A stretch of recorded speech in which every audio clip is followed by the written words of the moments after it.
اسی وجہ سے میں اپنے دوستوں سے کہتا ہوں، ساتھیوں سے کہتا ہوں کہ اگر آپ کے حالات ٹھیک نہیں ہیں تو آپ حالات بدلیں، جگہ بدلیں، کام بدلیں، سوچ بدلیں اور جگہ بدلیں۔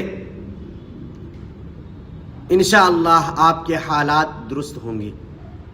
جب تک آپ اپنے آپ کو بدلنے کی کوشش نہیں کریں گے، اپنے آپ کو اور اپنی سوچ کو آگے بڑھانے کی کوشش نہیں کریں گے، اپنی سوچ کو بدلیں گے نہیں، اس وقت تک آپ خود نہیں بدل سکتے۔ اگر اپنے آپ کو بدلنا چاہتے ہیں، حالات کو درست کرنا چاہتے ہیں تو پہلے اپنے آپ کو بدلنا ہوگا۔